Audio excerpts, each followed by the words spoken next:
Exercise 1.3 का question number 3।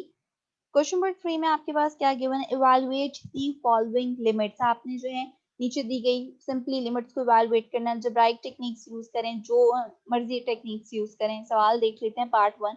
Algebraic techniques जो है यूज हो नहीं सकती क्योंकि आपके पास यहाँ पे ट्रिग्नोमेट्रिक फंक्शंस हैं, तो आपके पास जो है अलजेब्राइक इक्वेशंस तो आ ही नहीं रही, ट्रिग्नोमेट्रिक इक्वेशंस आ गई। अब यहाँ पर आपके पास क्या है, क्योंकि मेरे पास ट्रिग्नोमेट्रिक वैल्यूज आ रही हैं, साइन कॉस टैन वगैरह की बात हो रही है, तो पहले तो एक जो है लिमिट का इंपॉर्टेंट फॉर्मूला है जो आपके पास साइन की फॉर्म में, ठीक है, उस फॉर्मूले को देख लेते हैं। उन्होंने कहा है कि अगर थीटा रेडियन में गिवन है तो आप ये फॉर्मूला अप्लाई कर सकते हैं, पहली बात, ठीक हो गया। तो आपके पास अगर साइन, जो भी आपके पास साइन कॉस है, उसके अगर एंगल में कोई डिग्री का साइन नहीं गिवन, इट मींस के वहां वाली वैल्यू रेडियन में ही मौजूद है, उसे आपको फर्दर रेडियन में कन्वर्ट करने की जरूरत नहीं है। अगर डिग्री में होगी तो डिग्री का साइन ऊपर मेंशन होगा, ठीक हो गया। अगर डिग्री में होगी तो पहला काम मैं लाजमी यही करूंगी कि उसे रेडियन में कन्वर्ट करूंगी, अगर मैंने ये फॉर्मूला अप्लाई करना होगा। तो आपका थीटा जो है वो किसमें होना चाहिए, मतलब जो भी आपका वेरिएबल है, जो भी आपका एंगल है, वो किसमें होना चाहिए, रेडियन में होना चाहिए। तब आपके पास क्या है कि थीटा अप्रोच करना चाहिए हमेशा जीरो को, जीरो को अप्रोच कर रहा होगा तभी ये फॉर्मूला अप्लाई हो सकते हैं। और साइन, साइन का अगर एंगल थीटा है तो डिनोमिनेटर में भी एंगल क्या होना चाहिए, थीटा होना चाहिए। तब जाकर मैं इसकी वैल्यू किसके इक्वल सब्स्टिट्यूट कर सकती हूँ, 1 के इक्वल सब्स्टिट्यूट कर सकती हूँ। तो आपका जो वेरिएबल है वो अप्रोच करना चाहिए जीरो को, ठीक हो गया। साइन का अगर एंगल थीटा है तो डिनोमिनेटर में भी वही एंगल मौजूद होना चाहिए। अगर साइन का एंगल है 7 थीटा, डिनोमिनेटर में 7 थीटा होना चाहिए। अगर साइन का एंगल है 5 थीटा तो डिनोमिनेटर में भी वही होना चाहिए। अगर वही फॉर्म होगी, एंगल में जो है वही डिनोमिनेटर में मौजूद है, तब मैं अपनी पूरी वैल्यू को किसके इक्वल सब्स्टिट्यूट कर सकती हूँ, 1 के इक्वल सब्स्टिट्यूट कर सकती हूँ। और ये बहुत इंपॉर्टेंट फॉर्मूला है और ये सवाल में बहुत दफा यूटिलाइज होगा। तो बड़ा सिंपल सा फॉर्मूला है, फॉर्म बनाना भी कोई इतना मुश्किल काम नहीं होगा जब आप लोग सॉल्व करेंगे। और दूसरी बात क्या है, this formula can be use when we get 0 by 0 form. या फॉर्मूला कब यूटिलाइज कर सकते हैं, जब आपके पास 0 by 0 फॉर्म आ रही होगी, मतलब ऐसी फॉर्म आ रही है तभी यूज करेंगे। अगर नहीं आ रही तो फिर तो आप लोग डायरेक्टली लिमिट भी सब्स्टिट्यूट कर सकते हैं ना। तो एक मेन पॉइंट ये है कि 0 by 0 फॉर्म आ रही होगी तभी आप लोग ये फॉर्मूला अप्लाई करेंगे। जिस तरह यहाँ देख लेते हैं, फॉर एग्जाम्पल आपके पास फॉर्मूलाज याद होंगी तो वही वाली बात कि आपके पास फॉर्मूला याद होना चाहिए। अपने सवाल को देखेंगे तो आप लोग के माइंड में फौरन आ जाएगा कि अच्छा भी ऐसा फॉर्मूला हमारे पास मौजूद है।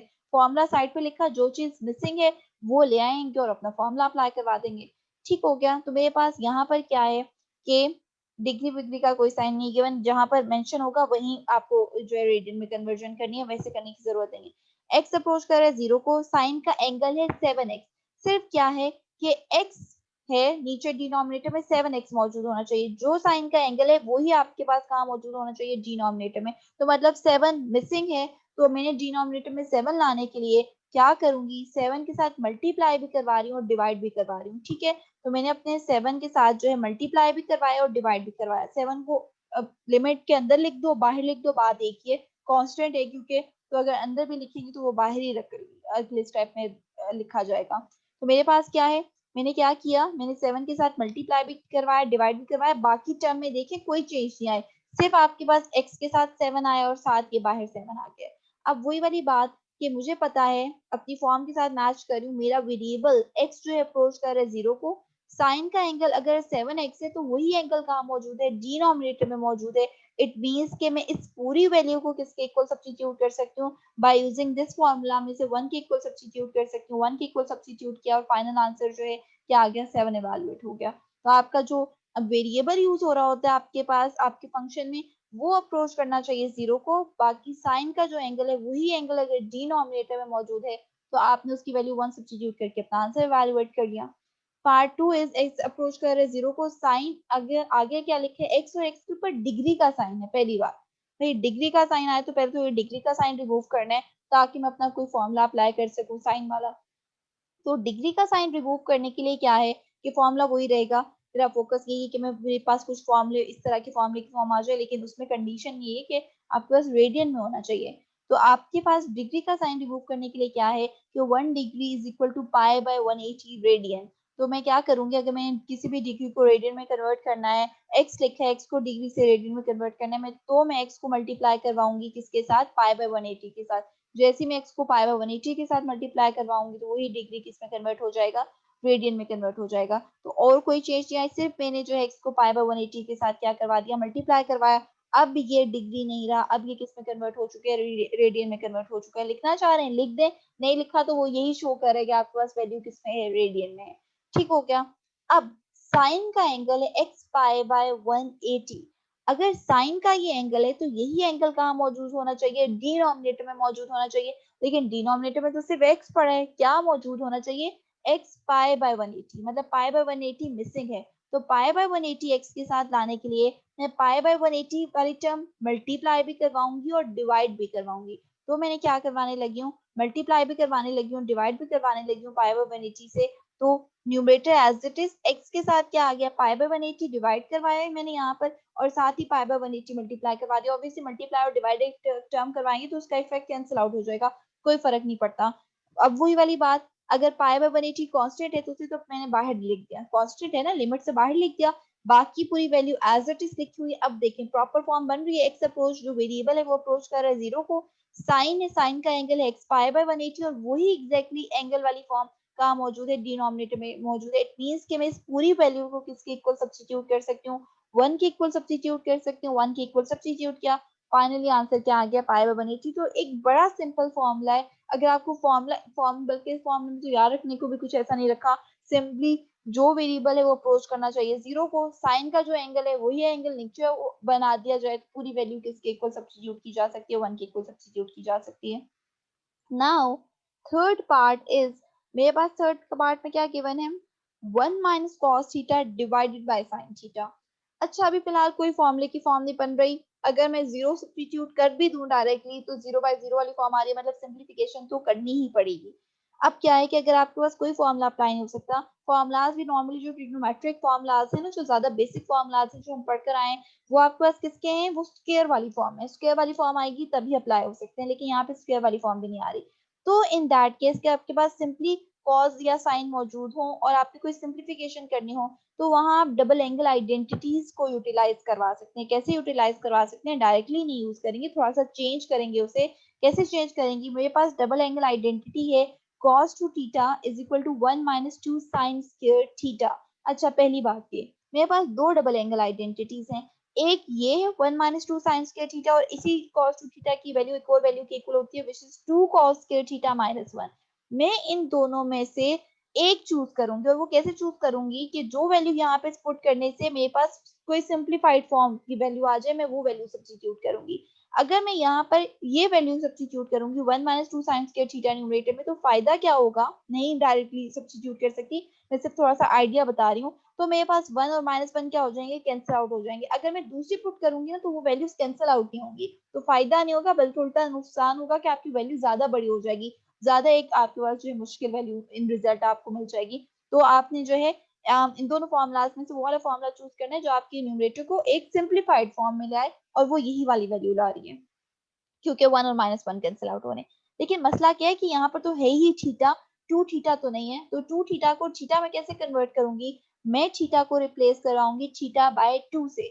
मैंने रिप्लेस करवाया थीटा को थीटा बाय 2 से, तो जब रिप्लेस करवाया तो ऑब्वियसली 2 और 2 न्यूमरेटर डिनोमिनेटर वाले 2 कैंसिल आउट हो गए, सिंपली क्या आ गया cos theta 1 minus as it is 2 sine का स्क्वायर, और थीटा की जगह क्या आ गया, थीटा बाय 2 आ गया। तो मैंने सिंपली थीटा को रिप्लेस करवाया थीटा बाय 2 से, सिंप्लीफिकेशन करके अपना आंसर जो है वैल्यूट कर लिया। तो अगर कहीं पे सिंपली कॉज और साइन आ रहे हैं, कोई सिंप्लीफिकेशन नहीं हो सकती, तो आप लोगों ने डबल एंगल आइडेंटिटी को अपनी रिक्वायर्ड वैल्यू से रिप्लेस करवा के अपनी रिक्वायर्ड फॉर्म इवेलुएट की, और अब मैं बहुत इजीली यहाँ पे वैल्यू सब्स्टिट्यूट कर सकती हूँ कॉस की जगह पर। कॉस की जगह पर तो हो जाएगी, लेकिन साइन वाली फॉर्म भी तो इवेलुएट करनी है ना, तो उधर उसके लिए भी एक डबल एंगल आइडेंटिटी है फॉर साइन, क्या है, sine two theta is equal to 2 sine theta cos theta.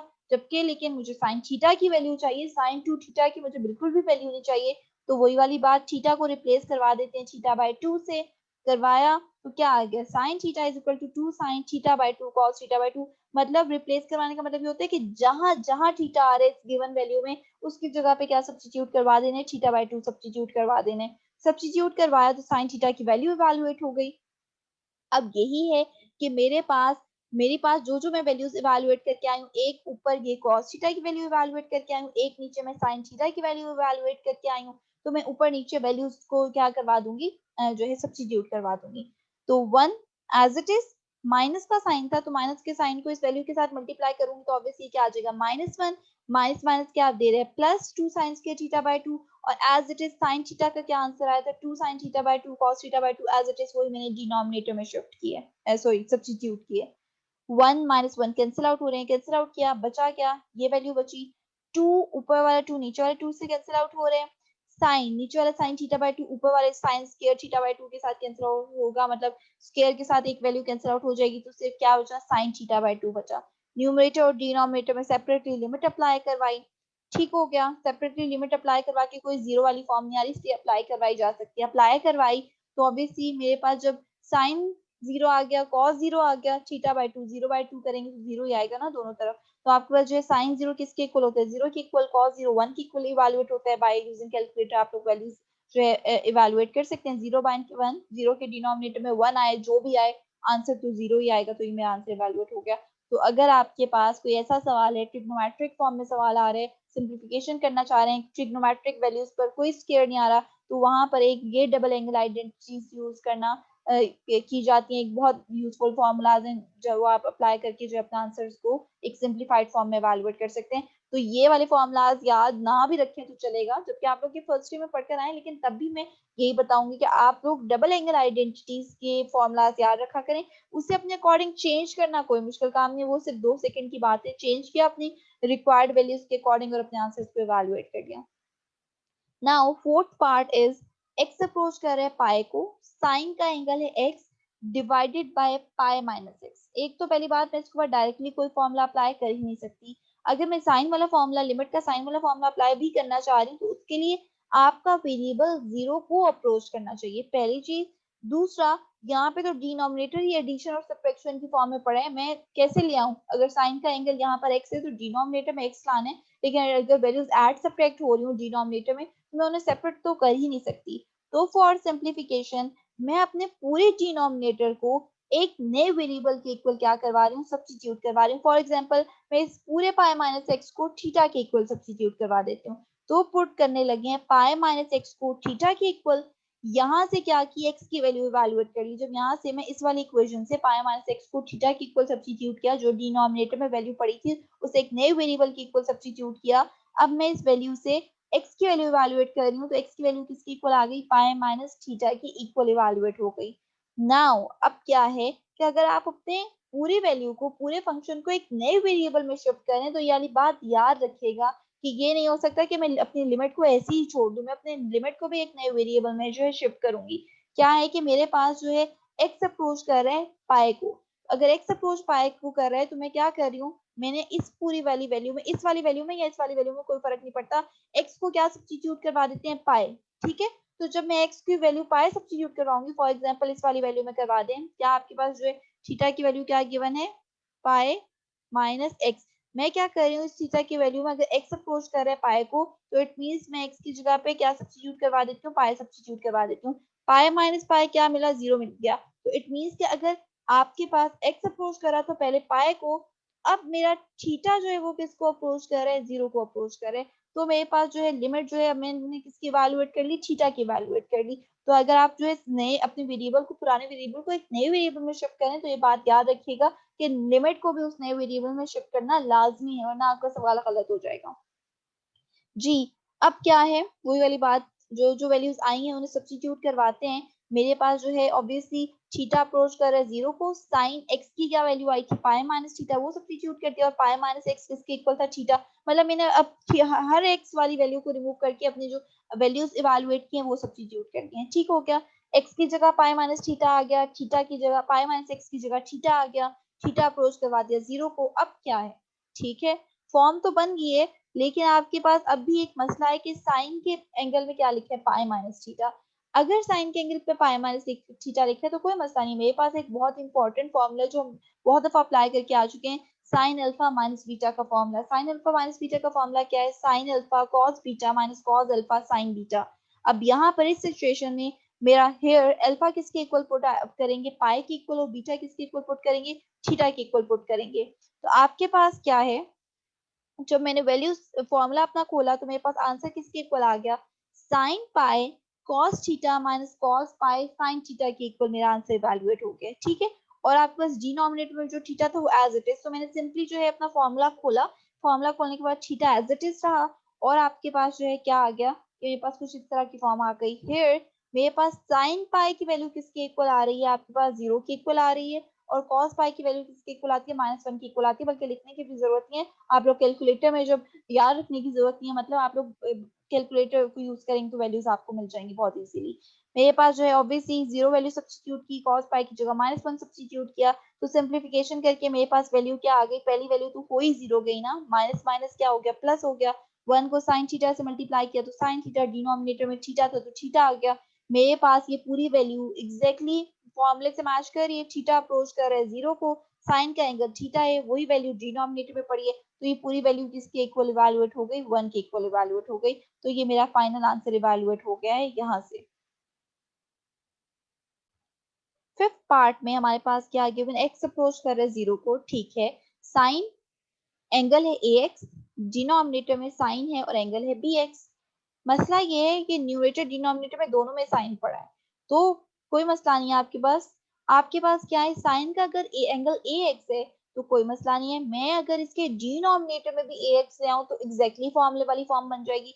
इसी तरह साइन का एंगल नीचे क्या पड़ा है, बी एक्स पड़ा है, तो अगर मैं साइन बी एक्स के डिनोमिनेटर में सिर्फ बी एक्स ले आऊं तो तब भी मेरे पास यहाँ नीचे भी फॉर्मूला अप्लाई हो जाएगा। तो पहले तो ये करते हैं ना कि न्यूमरेटर और डिनोमिनेटर दोनों के ऊपर मैं क्या कर दिया, सेपरेटली लिमिट अप्लाई करवा दी, ताकि आपके पास जो है प्रॉपर फॉर्मूले वाली फॉर्म बन जाए। अब वही वाली बात है, मैं साइन के डिनोमिनेटर में क्या लाना चाह रही हूँ, ए एक्स लाना चाह रही हूँ, तो मैं साइन के डिनोमिनेटर में ए एक्स लाने के लिए ऊपर वाली टर्म को मल्टीप्लाई और डिवाइड करवाऊंगी ए एक्स के साथ, और इसी तरह अगर मैं इस वाले साइन बी एक्स के डिनोमिनेटर में बी एक्स लाना चाह रही हूँ तो मैं अपने इस टर्म को मल्टीप्लाई और डिवाइड करवाऊंगी बी एक्स के साथ। वही वाली बात मैंने यहाँ पर लिख दी है, मैं न्यूमरेटर को ए एक्स के साथ मल्टीप्लाई और डिवाइड करवा रही हूँ, मैं डिनोमिनेटर को बी एक्स के साथ मल्टीप्लाई और डिवाइड करवा रही हूँ। तो करवाया, ये फॉर्म आ गई, एक्स और एक्स ऊपर नीचे एक दूसरे के साथ क्या हो रहे हैं, कैंसिल आउट हो गए।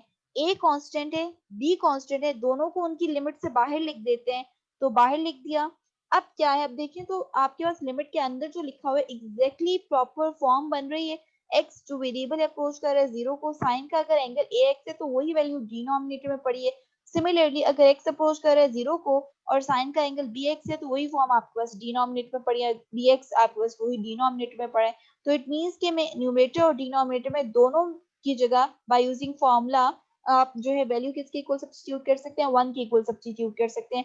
1 के इक्वल वैल्यू सब्स्टिट्यूट की, ए और बी अपनी जगह पर है, कांस्टेंट है, आंसर किसके इक्वल इवैल्यूएट हो गया, ए बाय बी। तो मेरे पास साइन डिनोमिनेटर में भी था, न्यूमरेटर में भी था, कुछ जो चीजें मिसिंग थी वो ले आए एडिशन, डिवाइड और मल्टीप्लाई करवा के, और फाइनली अपना आंसर इवैल्यूएट कर लिया। Six part is x by tan x, directly कोई फॉर्मूला अप्लाई नहीं हो रहा, लेकिन मेरे पास डिनोमिनेटर में tan x पड़े, मुझे पता है tan x रेशियो होता है साइन और कॉस का, तो मैं tan x की जगह सब्स्टिट्यूट करवा सकती हूँ साइन बाय कॉस, वो सब्स्टिट्यूट करवाया। साइन बाय कॉस वाली फ्रैक्शन को ऊपर शिफ्ट करूंगी तो ऑब्वियसली फ्रैक्शन का क्या ले लेंगे, ऑब्वियसली ऊपर जब डिवीजन के साइन को खत्म करेंगे तो सॉरी एक्स बाय मतलब फ्रैक्शन वाले साइन को खत्म करेंगे तो डिवीजन का साइन आएगा। मतलब ये है कि जब डिवीजन के साइन को मल्टीप्लिकेशन में कन्वर्ट करेंगे तो आपकी जो टर्म है उसका क्या ले लिया गया, रेसिप्रोकल ले लिया गया। अब क्या है, एक्स आ रहा है, कॉस आ रहा है, कॉस के नीचे साइन पड़े, थोड़ा सा अपनी टर्म्स को अरेंज करके लिखती हूँ, लिखती कैसे हूँ कि एक्स के पास ले जाती हूँ साइन को और कॉस को जरा सेपरेट करके लिख दिया। अब भी एक मसला ये है कि एक्स यहाँ पर न्यूमरेटर में पड़ा है, जबकि एक्स तो साइन के डिनोमिनेटर में आए तो मुझे फायदा होगा, मेरे पास प्रॉपर फॉर्मूले वाली फॉर्म बनेगी, तो ले आते हैं। अगर एक्स न्यूमरेटर में तो उसे साइन के डिनोमिनेटर में शिफ्ट करना कोई मुश्किल काम नहीं है। क्यों मुश्किल काम नहीं है, क्योंकि अगर आपके पास ये वाली टर्म लिखी हो तो यही मतलब है ना कि आप जो है साइन एक्स बाय एक्स को ऊपर शिफ्ट बहुत इजीली कर सकते हैं। ऊपर शिफ्ट करेंगे तो इसी टर्म का क्या ले लेंगे, रेसिप्रोकल ले लेंगे, तो आपके पास एक्स बाय साइन एक्स क्या आ जाते हैं, वापस आ जाते हैं। तो कहने का मतलब ये है कि एक्स को उठा के अगर साइन की डिनोमिनेटर में भी शिफ्ट कर दें तो आपकी टर्म पे कोई इफेक्ट नहीं पड़ा, आप बहुत इजीली शिफ्ट कर सकते हैं अपनी रिक्वायर्ड फॉर्म लाने के लिए। अब क्या है, लिमिट को अप्लाई करते हैं, लिमिट को मैं नीचे साइन एक्स बाय एक्स के ऊपर अप्लाई करती हूँ, मैं लिमिट को कॉस एक्स पर अप्लाई करती हूँ, अप्लाई किया तो आपके पास नीचे जब फॉर्मूला अप्लाई हो रहे हैं प्रॉपर फॉर्मूले वाली फॉर्म बन रही है तो इसकी जगह क्या आ जाएगा, 1 आ जाएगा।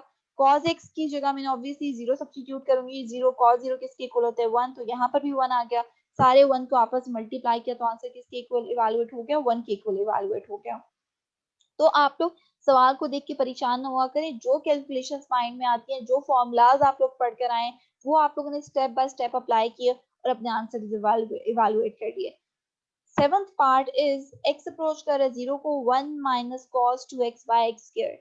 डायरेक्टली पता चल रहा है कि यहाँ पर cos 2x आ रहे हैं, cos 2x किस में आता है, 2x आ रहा है तो वही डबल एंगल आइडेंटिटी को शो कर रहा है ना, तो डबल एंगल आइडेंटिटी का फॉर्मूला वही वाला अप्लाई करेंगे जो आपके न्यूमरेटर को एक सिंप्लीफाइड फॉर्म में ले आए। तो cos 2x के दो फॉर्मूलाज में से वही वाला फॉर्मूला चूज करेंगे जो आपकी न्यूमरेटर को एक सिंप्लीफाइड फॉर्म में ले आए। एक फॉर्मूला है 2 cos square x माइनस 1, वो अगर मैं यहाँ पे सब्स्टिट्यूट करवा भी दूं तो न्यूमरेटर जो है वो बड़ा हो जाएगा, वैल्यूज ऐड सब्ट्रैक्ट करनी पड़ेगी, कोई सिंप्लीफिकेशन नहीं हो सकेगी। लेकिन cos 2x का दूसरा फॉर्मूला है which is 1 minus 2 sin square x, ये सब्स्टिट्यूट करूंगी तो हाँ फायदा होगा क्योंकि इसकी वजह से आपके पास वैल्यूज कट आउट हो जाएंगी।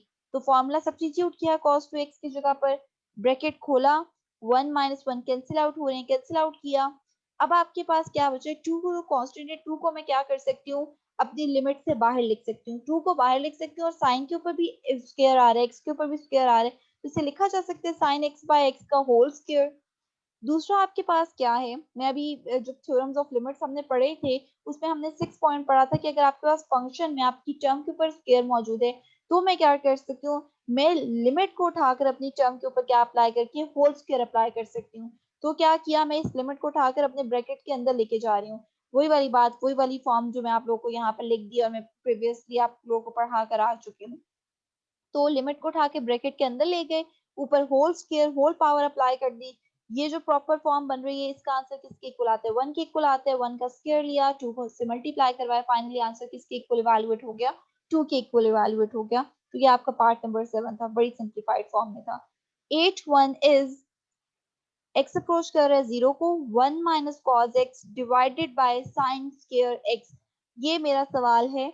इस सवाल में क्या है कि मेरे पास डिनोमिनेटर में साइन स्क्वायर एक्स मौजूद है।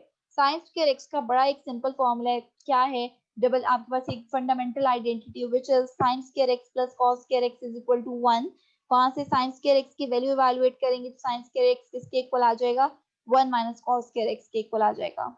सब्स्टिट्यूट किया, वैल्यू सब्स्टिट्यूट करने के बाद अब फिर से ध्यान दें तो यहाँ पर ए स्क्वायर माइनस बी स्क्वायर का फॉर्मूला अप्लाई हो सकता है डिनोमिनेटर में। ए किसके इक्वल होगा, 1 के इक्वल, बी यहाँ पर किसके इक्वल है, cos x के इक्वल है। मतलब जब मैं डिनोमिनेटर में फॉर्मूला खोलूंगी तो क्या आएगा, 1 minus cos x into 1 plus cos x. तो मेरे पास ये फॉर्मूला ओपन हो गया, ऊपर नीचे 1 minus cos x cancel out हो रहे हैं, कैंसिल आउट किए, बचा क्या, ये वैल्यू बची है। अब फर्दर कोई सिंप्लीफिकेशन नहीं हो सकती और करने की जरूरत भी नहीं है, अगर डिनोमिनेटर में अब जीरो नहीं आ रहा लिमिट सब्स्टिट्यूट करने से तो आप लोग डायरेक्टली लिमिट सब्स्टिट्यूट करें। अब क्या है, वो फॉर्मूला बनाना जरूरी नहीं होता, वो फॉर्मूला में सिर्फ इसलिए अप्लाई करती हूँ कि भाई डिनोमिनेटर में जीरो आ रहे और कोई सिंप्लीफिकेशन हो नहीं सकती तो फॉर्मूला अप्लाई कर दिया। लेकिन कोई हार्ड एंड फास्ट रूल नहीं है कि आप लोगों ने वही फॉर्मूला अप्लाई करके जो अपना आंसर इवैल्यूएट करने, जहां पे जरूरत है करें और जहां पर नहीं है तो वहां पर जबरदस्ती डालने की जरूरत नहीं है, आप लोग सिंपल अपनी कैलकुलेशंस करके अपना आंसर इवैल्यूएट कर लें। अब क्या है, मैं जो हूँ एक्स की जगह पे क्या सब्स्टिट्यूट करूंगी, जीरो सब्स्टिट्यूट करूंगी, किया, cos 0 इज इक्वल टू 1 और फाइनल आंसर किसके इक्वल इवैल्यूएट हो गया, 1/2। तो ये हमारा पार्ट था 7, सॉरी 8 पार्ट था। नाउ आपके पास पार्ट नंबर 9 क्या है, पार्ट नंबर 9 में मेरे पास गिवन है sign square theta by theta. मसला क्या है यहाँ पर कि साइन के ऊपर आ रहा है स्क्वायर। अब अगर साइन के ऊपर स्क्वायर आ रहा है तो मेरे पास डिनोमिनेटर में जो थीटा पड़ा है उसके ऊपर भी क्या आना चाहिए, स्क्वायर आना चाहिए। तभी ये है कि मैं क्या करूंगी, साइन थीटा बाय थीटा के ऊपर होल स्क्वायर अप्लाई करूंगी और लिमिट को उसके अंदर लेके जाके अपना फॉर्मूला वही एक सिंपल फॉर्मूला अप्लाई करूंगी। लेकिन थीटा डिनोमिनेटर में एक सिंगल थीटा है, उसे डबल करने के लिए मतलब थीटा स्क्वायर बनाने के लिए क्या करूंगी, मैं मल्टीप्लाई और डिवाइड करवाऊंगी थीटा के साथ। तो मैं अपने इस पूरी वैल्यू को मल्टीप्लाई करवा रही हूँ, डिवाइड करवा रही हूँ, थीटा के साथ मल्टीप्लाई करवाया, डिवाइड करवाया, तो अब आपके पास डिनोमिनेटर में क्या हो गया, थीटा इंटू थीटा क्या बन गया, थीटा स्क्वायर बन गया।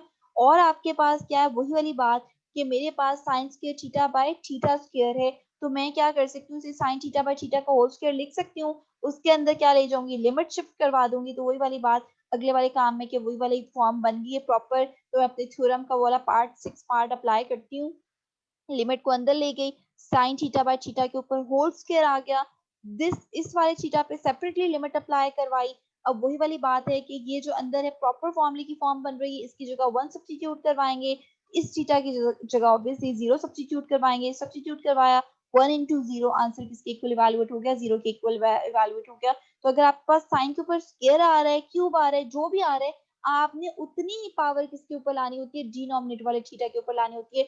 और उसकी रीजन ये होती है ताकि आप होल पावर अप्लाई करना चाहते हैं, लिमिट को अंदर लेके जाकर आप लोगों ने होल पावर अप्लाई करनी होती है, तभी आपके पास जो है अपने फॉर्मूलाज को अप्लाई किया जा सकता है। तो वही वाला काम मैंने यहाँ पर किया है। Now, part number 10 is secant x minus cos x by x. Secant x आ रहा है, तो मुझे पता है secant x is equal to 1 by cos x. तो secant x की वैल्यू सब्स्टिट्यूट करवाते हैं, करवाई। अब क्या है, ये पहले ऐसे करते हैं, ये जो फ्रैक्शन है ना, इसे रिमूव करते हैं। मतलब आपके पास ये न्यूमरेटर तो में तो फर्दर फ्रैक्शन है, लेकिन आपके पास जो न्यूमरेटर और डिनोमिनेटर जो आपके पास फ्रैक्शन की फॉर्म में पड़ी, इसे डिवीजन का साइन पहले लगाते हैं इनके दरमियान, और डिवीजन के साइन को ऑब्वियसली मल्टीप्लिकेशन में कन्वर्ट करूंगी तो x किस में कन्वर्ट हो जाएगा, 1 बाय x में कन्वर्ट हो जाएगा। पहली बात, ब्रैकेट के अंदर क्या लिया जा रहा है, एलसीएम लिया जा रहा है।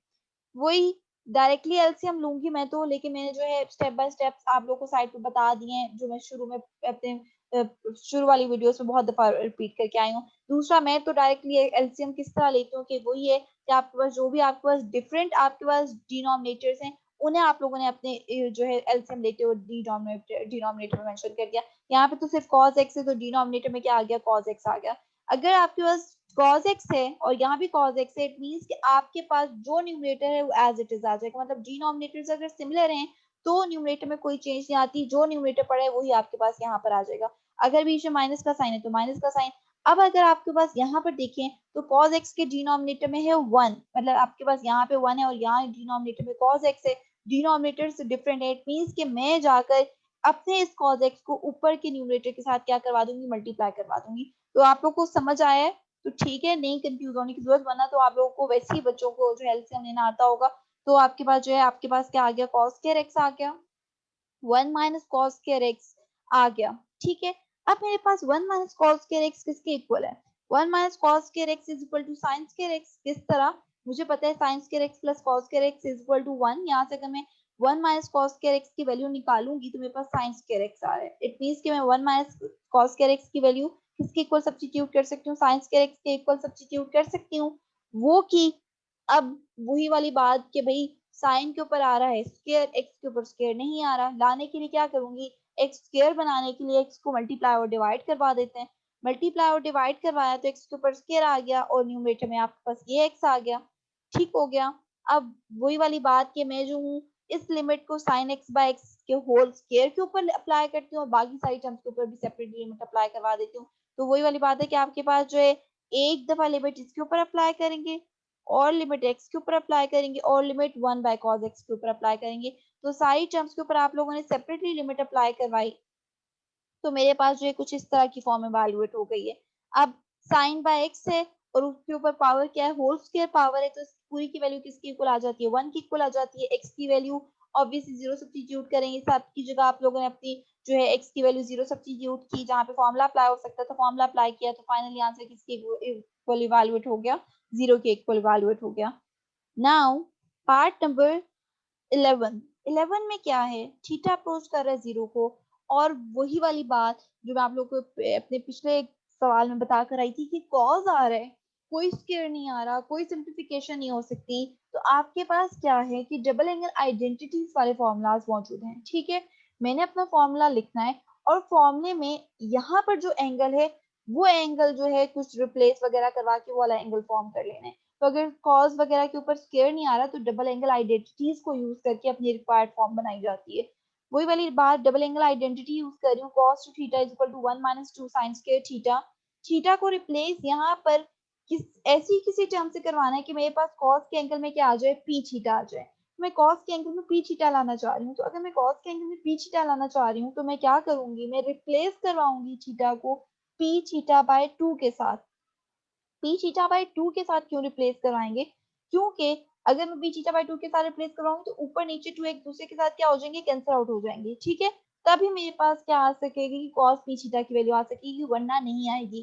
तो मैं थीटा को पी थीटा बाई 2 के साथ रिप्लेस करवा रही हूँ, तो अब जहां जहां पर थीटा आ रहे हैं वहां पे क्या आ गया, पी थीटा बाई 2 आ गए। ये ऊपर नीचे 2 एक दूसरे के साथ कैंसिल आउट हुए और फाइनली मेरे पास cos पी थीटा की वैल्यू इवैल्यूएट हो गई जिसे मैं अब जाकर अपने पार्ट में सब्स्टिट्यूट करने लगी हूँ। तो ये 1 मिनट की बात है, आप लोगों ने जल्दी से रफ वर्क में या सामने आप लोगों ने साइड पे लिख दिया, वो भी कोई फर्क नहीं पड़ता, अच्छी बात है। तो आप लोगों ने जो अपनी कैलकुलेशंस करके कॉस पी थीटा की वैल्यू इवैल्यूएट की, वैल्यू इवैल्यूएट करने के बाद अब मेरे पास जहाँ-जहाँ पे कॉस पी थीटा आ रहे हैं या कॉस क्यू थीटा आ रहा है, बात तो एक ही है ना, पी थीटा की जो वैल्यू आएगी वही कॉस क्यू थीटा की वैल्यू आएगी। सिर्फ फर्क क्या है कि पी की जगह हर जगह क्या आ जाएगा, क्यू आ जाएगा। तो मेरे पास जो है वैल्यू सब्स्टिट्यूट की, ब्रैकेट्स को खोला, ब्रैकेट्स को खोलने के बाद जो जो वैल्यूज कैंसिल आउट हो रही, ऊपर 1 माइनस 1 कैंसिल आउट हो रहे, डिनोमिनेटर में 1 माइनस 1 कैंसिल आउट हो रहे, वो किया। अब क्या है, ये वैल्यू बची, न्यूमरेटर और डिनोमिनेटर वाले 2 एक दूसरे के साथ कैंसिल आउट हो रहे हैं, वो कैंसिल आउट कर दिए। अब मेरे पास साइन ऊपर वाले साइन के ऊपर भी स्क्वायर आ रहे हैं, नीचे वाले भी साइन के ऊपर स्क्वायर आ रहे हैं। तो मैंने क्या कर रही हूँ कि मैं जो हूँ, मैंने होल स्क्वायर अप्लाई करवा दिए, ठीक है। होल स्क्वायर मैंने अगर नहीं भी अप्लाई करवा तब भी कोई मसला नहीं, लेकिन इसके अप्लाई करवा दी ताकि सवाल ज्यादा अच्छे से एक्सप्लेन हो जाए। अगर पावर्स आ रही होती तो मुझे लगता है कि थोड़ी सी आप लोगों को कंफ्यूजन ना होती हो। तो मैंने क्या किया, होल स्क्वायर अप्लाई करवा दिया और लिमिट को अंदर ले गई, कोई फर्क नहीं पड़ता। मेरे पास एक बहुत इंपॉर्टेंट पॉइंट है जो मैं पीछे प्रीवियसली थ्योरम में पढ़ा कर आ चुकी हूँ। अब वही वाली बात है कि ऊपर नीचे साइन तो आ रहा है, लेकिन मेरे पास प्रॉपर साइन वाले फॉर्मूले की फॉर्म नहीं बन रही। क्या है मसला, ये है कि मेरे पास थीटा तो अप्रोच कर है चलो जीरो को, लेकिन आपके पास जो है दोनों के ऊपर सेपरेटली लिमिट भी अप्लाई करवाई जा सकती है, वो भी कोई मसला नहीं है। लेकिन अगर मेरे पास साइन का एंगल पी थीटा बाय 2 है तो मेरे पास डिनोमिनेटर में पी थीटा बाय 2 मौजूद नहीं है। तो मैंने इसके डिनोमिनेटर में पी थीटा बाय 2 लाना है, और इसी तरह अगर साइन का एंगल क्यू थीटा बाय 2 है तो मैंने इसके डिनोमिनेटर में क्यू थीटा बाय 2 लाना है। तो ये लाने के लिए जो मल्टीप्लाई और डिवाइड करने की जरूरत पड़ती है करवाते हैं। मेरे पास न्यूमरेटर में क्या है, ये मेरे पास जो है पी थीटा बाय 2 रिक्वायर्ड है, तो मैं ऊपर न्यूमरेटर को मल्टीप्लाई और डिवाइड करवा रही हूँ पी थीटा बाय 2 को, और मैं अपने डिनोमिनेटर को मल्टीप्लाई और डिवाइड करवा रही हूँ क्यू थीटा बाय 2 के साथ। ठीक हो गया, मैंने न्यूमरेटर को मल्टीप्लाई करवाया पी थीटा बाय 2 के साथ, डिनोमिनेटर को मल्टीप्लाई और डिवाइड करवाया, वही जो मैं लिख कर आई हूँ। अब क्या है कि जो थीटा है, ये थीटा ऊपर वाले थीटा के साथ क्या हो रहा है, कैंसिल आउट हो रहे, कैंसिल आउट करवाया। पी बाय 2 और क्यू बाय 2 कांस्टेंट है, उन्हें मैं अपनी इन लिमिट से बाहर लिख दूंगी, ठीक है। मैंने उन्हें उठा के अपनी लिमिट से बाहर लिख दिया, कांस्टेंट थे क्योंकि अंदर लिखे बाहर लिखे एक ही बात है, लिमिट तो अप्लाई करेंगी नहीं उसके ऊपर। अंदर अगर आप लोग देख रहे हैं, थीटा है वेरिएबल मेरा, अप्रोच कर रहा है जीरो को, ठीक है, यही चाहिए था। साइन का एंगल है पी थीटा बाय 2, और डिनोमिनेटर में भी एंगल पड़ा है पी थीटा बाय 2, तो मतलब जो साइन का एंगल है वही एंगल डिनोमिनेटर में उसके पड़े। इट मींस के मैं यहाँ पे फॉर्मूला अप्लाई कर सकती हूँ, इस जो फॉर्मूला ऑब्वियसली अप्लाई करूंगी तो आंसर किसके इक्वल आ जाएगा, पूरा आंसर 1 के इक्वल आ जाएगा। तो pi by 2 as it is रहेगा, और आगे जाके इस पूरी लिमिट का आंसर बाय यूजिंग फॉर्मूला 1 के इक्वल आ जाएगा। सिमिलरली डिनोमिनेटर में देखें तो साइन है, साइन का एंगल है क्यू थीटा बाय 2, और जो साइन का एंगल है वो ही आपके पास कहाँ मौजूद है, डिनोमिनेटर में मौजूद है। तो आपके पास क्या है कि थीटा अप्रोच कर रहा था जीरो को, प्रॉपर फॉर्मूले वाली फॉर्म बन रही है, तो बाय यूजिंग फॉर्मूला पूरी वैल्यू किसके इक्वल इवैल्यूएट हो गई, 1 की इक्वल इवैल्यूएट हो गई। तो फाइनली मेरे पास दोनों की जगह 1 सब्स्टिट्यूट किया, तो ब्रैकेट के अंदर p बाय 2 और q बाय 2 तो बचा, ऑब्वियसली कांस्टेंट थे, ऊपर नीचे 1 1 आ गया बाय यूजिंग फॉर्मूला। और मैं जब स्क्वायर पावर्स खोलूंगी, p के ऊपर स्क्वायर आया और अब ये सारी वैल्यूज के ऊपर स्क्वायर आया, 2 2 तो ऑब्वियसली एक दूसरे के साथ कैंसिल आउट हो जाएंगे ना, दोनों डिनोमिनेटर्स एक दूसरे के साथ कैंसिल आउट हो गए, और p का स्क्वायर लिया, p का स्क्वायर आ गया, q का स्क्वायर लिया, तो आंसर इवैल्यूएट हो गया p square by q square. तो स्टेप्स बड़े लग रहे हैं, ट्रिकी लग रहे हैं, लेकिन कॉन्सेप्ट कुछ भी नहीं है आपके पीछे पास, उसके पीछे डबल एंगल आइडेंटिटीज को अपने अकॉर्डिंग चेंज करके वो अप्लाई करवा दी। अप्लाई करवाने के बाद देखा कि भाई साइन के एंगल में जो आ रहा है वो कम है, तो मल्टीप्लाई और डिवाइड करवा दिया उन टर्म्स के साथ जो रिक्वायर्ड टर्म्स थी, करवाया, फॉर्मूला अप्लाई करवाया। एक बहुत बेसिक सिंपल सा फॉर्मूला है कि भाई फॉर्मूले वाली फॉर्म बन जाए, तो आपके पास जो है उसकी जगह सिंपल एक 1 सब्स्टिट्यूट करवाना है, वो सब्स्टिट्यूट करवाया और अपना आंसर इवैल्यूएट कर लिया। तो ये था हमारा part number 9, sorry 11। Now part number 12 is, मेरे पास पार्ट नंबर 12 में क्या गिवन है कि tan theta minus sine theta divided by sine cube theta. तो जहां जहां पर जोन जोन से आपके पास रेशियो सब्स्टिट्यूट हो सकते हैं, मुझे पता है tan की जगह सब्स्टिट्यूट कर सकते हैं साइन बाय कॉस, तो tan की जगह करवाते हैं सब्स्टिट्यूट साइन बाय कॉस, और आपके पास जो है बाकी और कोई वैल्यू सब्स्टिट्यूट नहीं होती, तो साइन बाय कॉस सब्स्टिट्यूट करवाया, अगले में जाके इस फ्रैक्शन को खत्म कर देते हैं, डिवीजन का साइन लगा देते हैं, डिवीजन का साइन लगाया, डिवीजन के साइन को मल्टीप्लिकेशन में कन्वर्ट करेंगे तो ऑब्वियसली साइन क्यूब थीटा का रेसिप्रोकल लिया जाएगा। साइन क्यूब थीटा का रेसिप्रोकल लेने का मतलब यही है ना कि क्या आ जाएगा, 1 बाय साइन क्यूब थीटा आ जाएगा। ब्रैकेट के अंदर क्या ले रही हूँ, एलसीएम ले रही हूँ। एलसीएम मैंने लेके साइड पे बता दिया इन डिटेल उन स्टूडेंट्स के लिए जिन्हें कोई कंफ्यूजन होती है। डिनोमिनेटर्स को सिमिलर बना के वही फ्रैक्शन वैल्यूज को न्यूमरेटर्स को ऐड अप करवा दिए, जो मैं बहुत दफा पहले बता कर आ चुकी हूँ। मैं डायरेक्टली एलसीएम ले रही हूँ। डायरेक्टली एलसीएम का यही है कि डिनोमिनेटर में, इसकी डिनोमिनेटर में cos थीटा, इसके डिनोमिनेटर में 1 है, तो नीचे आपके पास क्या आ गया, cos थीटा आ गया। अब वही है cos cos क्या है, दोनों की डिनोमिनेटर में cos है, इट मींस कि आपका साइन जो न्यूमरेटर एज इट इज यहाँ पर आ गया, बीच में माइनस का साइन, तो माइनस का साइन आ गया। इसके डिनोमिनेटर में cos बिल्कुल नहीं है, तो इट मींस कि इस वाले cos को मैं न्यूमरेटर के साथ क्या करवाऊंगी, मल्टीप्लाई करवाऊंगी, तो इसलिए sin theta into cos theta आ गया। समझ आ रही है? अब आप लोग जो आपका पीछे से कॉन्सेप्ट चलता हुआ है, अगर आप लोग उसके ऊपर ग्रिप है, कोई कंफ्यूजन है, तो वही कॉन्सेप्ट यूज करके आप लोग डायरेक्टली एलसीएम लें। नहीं है तो वो मैंने आप लोग को जो प्रीवियस जूनियर क्लासेस का कॉन्सेप्ट है वो साइड पे बता दिया। बाकी मैं जिस तरह डायरेक्टली एलसीएम लेती हूँ वो मैंने आप लोग को बता दिया। अब आपके पास क्या है कि न्यूमरेटर में अगर देख रहे हैं sine theta minus sine theta into cos theta, तो मुझे बहुत क्लियरली पता चल रहा है कि मैं साइन थीटा को कॉमन ले सकती हूँ। साइन थीटा को कॉमन लिया, साइन थीटा को कॉमन लिया तो आपके पास ये साइन थीटा इस साइन क्यूब थीटा के साथ कैंसिल आउट होगा, मतलब क्यूब थीटा के साथ कैंसिल आउट होगा, तो साइन स्क्वायर थीटा बचेगा। ये आ गया। Sign square theta by using formula किसके इक्वल होता है, 1 माइनस कॉस स्क्वायर थीटा के इक्वल इवैल्यूएट होता है, जो मैंने यहाँ पे बता दिया है। वैल्यू सब्स्टिट्यूट की 1 माइनस कॉस स्क्वायर थीटा के ऊपर, फर्दर ए स्क्वायर माइनस बी स्क्वायर का फॉर्मूला अप्लाई हो सकता है, तो फॉर्मूला अप्लाई किया तो 1 माइनस कॉस स्क्वायर थीटा की जगह क्या आएगा, 1 minus cos theta into 1 plus cos theta. ठीक है, वही वाली बात मैंने आपको बता दी कि मैं ए स्क्वायर माइनस बी स्क्वायर का फॉर्मूला अप्लाई कर रही हूँ, और यहाँ पर here a is equal to 1 and b is equal to किसके इक्वल है, cos थीटा के इक्वल है। फॉर्मूला खोला, ऊपर नीचे जो वैल्यूज कैंसिल आउट हो रही है कैंसिल आउट की, आपके पास ये वैल्यू बची, थीटा को 0 के इक्वल सब्स्टिट्यूट किया, सब्स्टिट्यूट करके सिंप्लीफिकेशन करके हमने अपना आंसर इवैल्यूएट कर लिया व्हिच इज 1/2। तो ये आपके पास जो है क्वेश्चन नंबर 3 था। तो अब मैंने सिंपली जितनी फॉर्मूलाज जो आप लोग प्रीवियस फॉर्मूलाज अप्लाई करके आए थे वो अप्लाई किए, बाकी मैंने एक नया फॉर्मूला अप्लाई किए कि अगर आपका वेरिएबल जो है, जो वेरिएबल आपके पास फंक्शन मौजूद है वो 0 को अप्रोच कर रहा हो, साइन का जो एंगल है वही एंगल अगर डिनोमिनेटर में मौजूद हो, तो मैं उस पूरी वैल्यू को सिंपली 1 के इक्वल सब्स्टिट्यूट कर सकती हूँ। एक ये नया फॉर्मूला हमने सीखा है आज, और बाकी जो है कैलकुलेशंस में कुछ ऐसा मसला नहीं है, वही पुराने फॉर्मूला सिंप्लीफिकेशन, और आप लोग अपने फॉर्मूलाज यूज करके अपने आंसर इवैल्यूएट करें।